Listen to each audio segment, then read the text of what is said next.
První rok ve vězení jsem měl celu bez oken, byl tam jen větrací průduch, ale vysoko.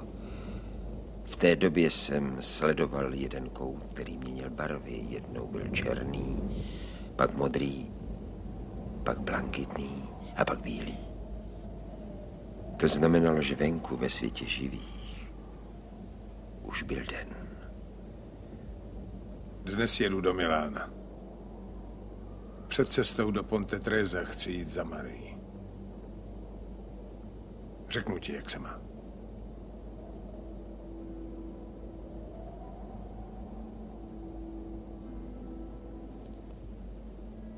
Kdyby bylo jen na mých chudých rodičích, tak by byla Marie dnes v blázinci. Tam dole u nás na Sicílii, když se narodil kluk, tak vodu, v který ho umyli, vylili na ulici.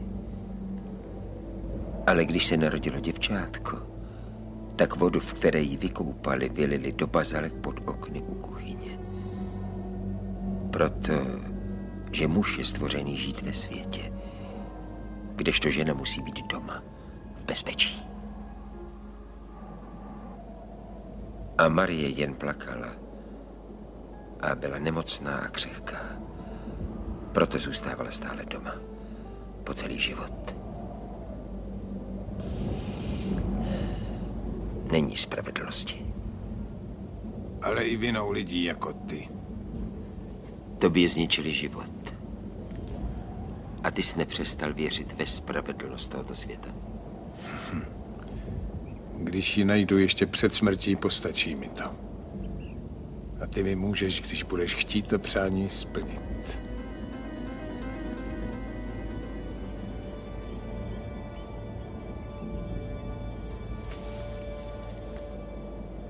Na schůzce se Salimbénem je to lišák.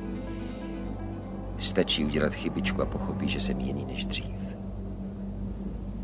Ale když se mi to podaří a dovedu vás až tam, kam chcete, pak mě nechte běžet.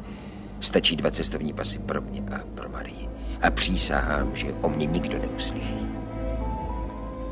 Ty jsi pro Marii smrtelné nebezpečí. Jak vás přestanem hlídat, tak vás oba zabijou. Odjedem na jeden malý ostrůvek. Leží naproti Senegalu. Je mimo lodní spoje. Nechte mě pak jít. Jde mi jen o Marii. Jen o ní, přísahám. Já ti nemůžu nic slíbit.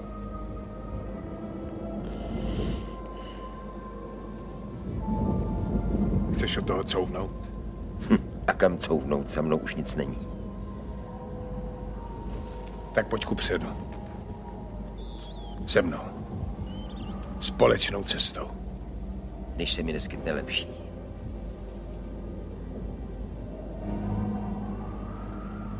Chci jen vyrovnat všechny svý účty. Na vás mi vůbec nezáleží. Na tobě, na centru, ani na Amedejím. Já jenom chci, aby nastala rovnováha.